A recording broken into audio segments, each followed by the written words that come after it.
Hey guys, what's up? Welcome to another episode of Talking Throttle with me, Alex.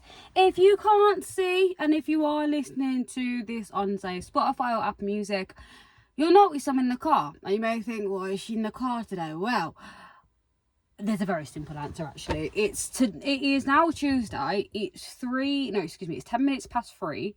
I have just got home and my deadline to get everything posted, ready, edited, all that type of stuff is 7 o'clock today. So I've got 3, 4, 5, 6, 7, 4, 3. I don't know my maths. 3, 4, 5, 6, 7. Don't even laugh at me for using my fingers either. But 4 hours, talk about it, go into a little bit of detail, go inside, edit it, and hopefully, if you are seeing this video, it means I've got everything done in the space of 4 hours. I want to make sure that I'm getting it. Yes, I'd like to get the content out on time, but I also want to make sure it's not rushed and it is the right, or like at least makes me happy and makes me think, yeah, okay, I've done that. Like that's not to the best of my, actually no, to the best of my ability, full stop, period. So let's get into what actually happened over the weekend then, because I feel like there's a lot for us to go into, as there always is after a Grand Prix, but I think this Grand Prix hit a lot closer to home, and I think it sounds so crazy because I'm obviously into the sport, right? And I love Formula One, and I love the action and I love the thrill of it all and I love the excitement. But I think for the first time throughout me watching it ever, I think that's the first weekend I've genuinely felt emotional watching it, and I'm so happy that I've fallen in love with the sport to be able to feel that emotion. But to experience that emotion in the moment isn't always like the best. It's not something that I'd necessarily want to do again. So let's talk about the qualifying. So if I remember correctly, we had Charles Leclerc. He got pole in the qualifying, which was a shock to everybody. You almost died on me, but I saved you. I didn't let you die. But it was a normal race this weekend. But obviously we've had, so let's get into what happened at qualifying then. So obviously off the back of the Belgian Grand Prix, we had a Piastri win, Norris in second, potentially Verstappen third, I can't remember. So coming into this weekend, it was going to be a continuation of the last, but also keeping an eye on a few other names and teams that may do something out of the blue, which in the past couple of weeks that's been happening a lot. So off the back of that, I mean, Charles got pole. I didn't expect Charles to get pole, but he manages to position himself in first. Like, brilliant, cool. Ferrari are doing really well. And then we had, excuse me, I've got something in my eye. And then we had the McLaren boys. I think it was Piastri and then Norris, which is basically the way that it finished in Belgium. I think it was Piastri, then Norris. So to recap what we spoke about at the end of the vlog last week, I'm sure we said that now there was a 8 point gap between Piastri and Norris in first and second in the World Drivers' Championship. And then for the constructors, it was literally McLaren and Ferrari in second. Anyway, the reason why I mentioned qualifying is because I'm not even going to speak. I think I'm going to be a little bit lazy here, and I'm going to just add the clips in first and foremost. So here's the first clip of what Lewis's response was post-qualifying. Because if you don't know, obviously Lewis had, let's just call it what it was. Let's just call it what it is, okay? It was probably the worst weekend he's had his entire career. Near 20 years in the sport, and that has to have been statistically the worst weekend or the worst ending I think he's had, right? This is one that he tends to do really, really well in. And I've even gone through some like old stats, which I'll go through in a minute. But typically with the Hungarian Grand Prix, Lewis Hamilton tends to do really, really, really, really well. It's a track that he knows quite well. So with that being said, he managed to get out of Q1 and then he got into Q2. And then don't even think it was a case where lap time was deleted. I just don't think he had this pace to get out of Q2. So we ended up finishing like 12th. So on the Sunday, we had Charles starting on first and then Lewis starting in 12th. Fine. So Lewis's post-qualifying interview, that's what I'm going to put now. This was what he said after qualifying 12th. Here you go. I'm just useless. So say again? I'm just useless. But that isn't obviously the case. It clearly is. What? Yeah, just drove terribly. It is what it is. Was it? Do you just not feel comfortable in the car in that part of quali? Did something change? Nothing changed. Right, I like Lewis. that was the first thing that I had to watch. Like, it sounds silly. You may think, why are you getting so emotionally invested? Like, I'm sorry, no, that's my sporting hero. If he is upset, boy, I'm upset too. If he's crying, I am crying too, okay? I feel the pain that he feels. We're in sync, obviously. It's never nice to hear any champion, it doesn't matter whether it's a one-time world champion, 2, 3, or even a driver, don't have to be a champion, to feel that way. And for him to kind of say, I'm useless, that's like hearing Superman, Batman, Iron Man being defeated in whatever fight that they've had, and at the end of it, you know, things are not going their way, but they just say, oh fucking hell, I'm so, excuse my French, but like, oh my gosh, like, I'm so useless. To hear him say that word in particular is devastating, because I'm one of those people which will literally delve into any language that you use. So if you use the word, for example, useless, that tells me that you've given up all hope on not only just you but your ability as well. So that's a very particular word to use. And he went on to say, like, look, the car, well, clearly it's not the car, because the car, somebody's managed to get pole in that car, but I'm there in 12th. But I think what I think listening to this, and there are a few other clips which I think, you know what, I'll just add them in now. So this is the second clip that I wanted to add. Can you help us understand the comment a bit more? Not particularly. When you have a feeling, you have a feeling. And there's a lot going on in the background that is not great. So, yeah. Have you lost your love of racing right now? No, I still. And this is third.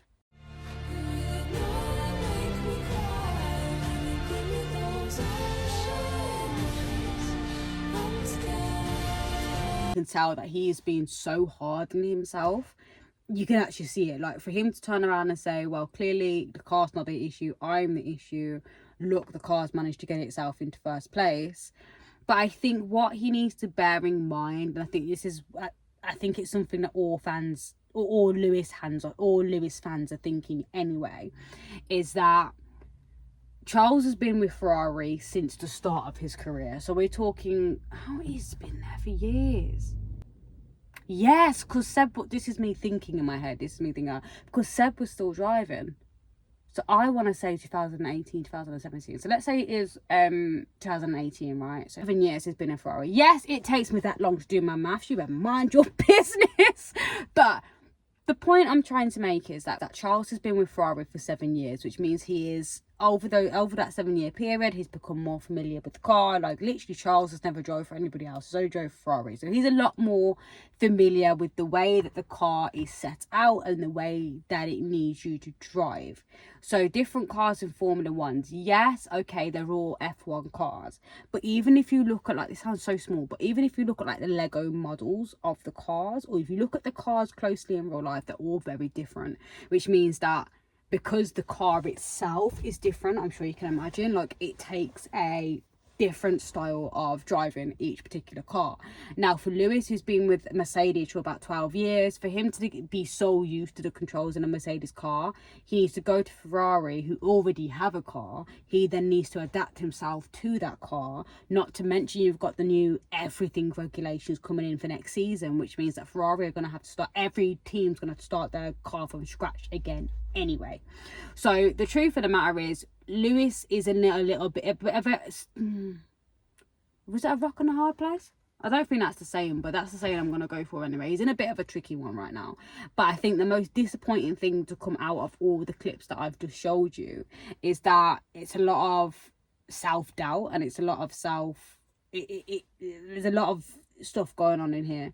And I think at one point he did say, like, you know, there's going to be a lot of tears during the summer break, and that's so sad to hear one of the favorites in the sport to kind of say something like that. It's not the nicest thing to hear. I seen on my Instagram, and I remember watching the film, because this particular film I watched I don't know why, I think it was just before Creed.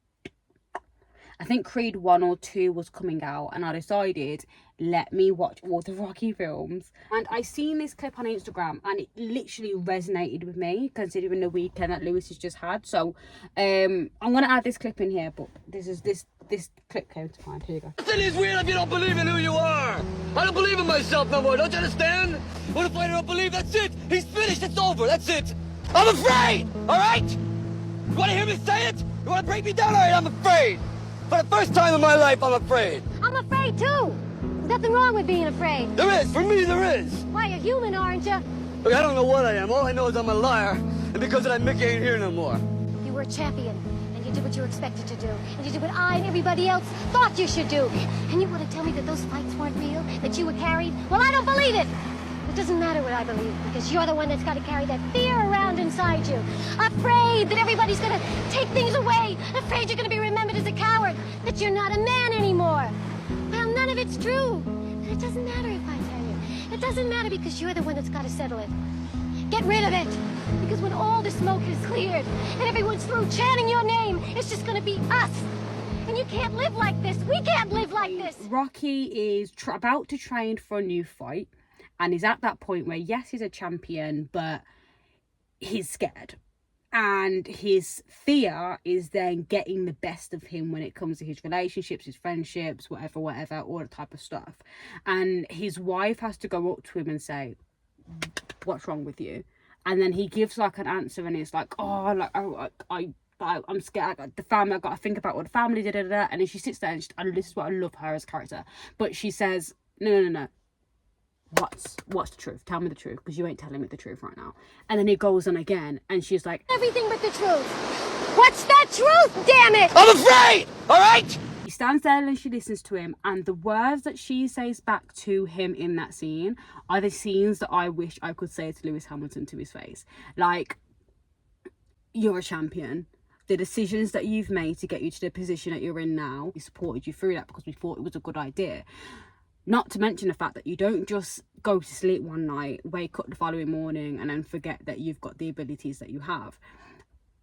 So I think Lewis has been extremely hard on himself in this instance. And I did also want to add the two other clips, because let's be honest, like, I know I speak a lot about Lewis coming into these videos and these vlogs, and obviously the vlogs are supposed to be about F1, but you can't ask me to make a Formula One podcast in general and not speak about the greatest to ever do it. It's like talking or making a basketball podcast and not talking about Steph Curry, or not speaking about LeBron James and the issues that they have. Lewis has got issues at the moment, and I think although the Hungarian Grand Prix was 10 out of 10, like, it was so good, although it was a good race, I do think that the main story from that weekend was seeing Lewis so distraught. The first clip I will add is what Toto Wolff, so that's Lewis Hamilton's old team boss, what he had to say, and then I'll follow that with a clip of his current team boss, Fred Vasseur. Here we go. Maybe he shouldn't have left Mercedes, Toto. He's not happy there at Ferrari. I don't know. You know, I've always said that Lewis in a good weekend is still an absolute dominant guy. He's always been strong in the second half of the season also, so never write Lewis Hamilton off. And you're confident as well he will recapture his best form on track, which is obviously key to winning I think things. it's on Sky that last week you said that he had a fantastic race. No? Indeed. Yes. Yeah? Okay, good. Thank you. Well, I do want to say, Fred is that girl. Fred is a diva, okay? This is how it goes. It goes Toto, then it goes Fred. I love them too. So I've done my research, and I just have to make sure that I'm right in saying this. So people have been saying that Lewis's first year at Ferrari has been terrible. He's washed up, he's done, and he hasn't got anything left. Let me read out the numbers to you, because I didn't realise this until I actually looked at it myself. So, Lewis left McLaren and went to Mercedes. When he went to Mercedes, everybody told him that was a bad idea, a bit of a mistake, you shouldn't do that. In his first year at Mercedes, this was how he finished, right? So, 5th, 3rd, 5th, 12th, 4th, 3rd, 4th, 5th, 1st. The only place he did go first was the Hungarian Grand Prix, which we've just finished. 3rd, 9th, 5th, did not finish 6th, 7th, 4th and 9th. One win. And I also want to point out that in that same year, the people who did win each race, I'm going to go through that as well. So Vettel, Alonso, Rosberg, Vettel, Hamilton, Vettel. So I do also want to point out that Rosberg won 2 races in that season. Now, Rosberg was Lewis's teammate, who went on to win the 2016 championship. So, championship winner as well, but Lewis only won 1. And that's his first year at Mercedes after being at McLaren. His second year at Mercedes, the results are as follows. First, did not finish. First, third, did not finish. First. Are you taking the mick? Like, I know people have been saying, oh, he's done, he's not good at Ferrari. The statistics speak for themselves. When Lewis went to Mercedes in the first year, 12th, 4th, 9th, 8th, 7th, 6th, like, that was him at his first year at Mercedes. He then went on following year, pretty much won every single race of the season and went on to win 6 championships with them. So, I think I agree with what Toto says. You never, ever, ever count Lewis Hamilton out. And I think in this instance, and that's why I bring the numbers out, because I don't think people understand, like, this is normal. And I think there is a lot of pressure, which is then falling back onto Lewis, which is making Lewis think, oh, I don't know if I can do this anymore. You can. You just need to remember that you can. You're a 7-time world champion, my guy. You can do it. Nonetheless, I've got it done, and I'm hoping it is now 4 o'clock. So I've spent an hour recording. 4, 5, 6, 7. 3 hours editing. Wish me luck. So if you see it, then that means I've got it done, baby. I got it done. But if you don't see this, then that means it isn't done. It may have to come out a little bit later. If it's out a little bit later, then I do apologise. But if you've got to this part of the video, then thank you so much for doing so. I'm looking here. Well, my camera's here. Girl, I'm looking at that place. Thank you so much for watching. I will be back next week with another episode. We haven't got a race for now for another 3 weeks, but that doesn't matter. We can talk about it. But I appreciate you watching it to this point. Thank you so much for watching. Make sure you like, comment and subscribe if you haven't already. And then I will see you more relaxed next week. Bye.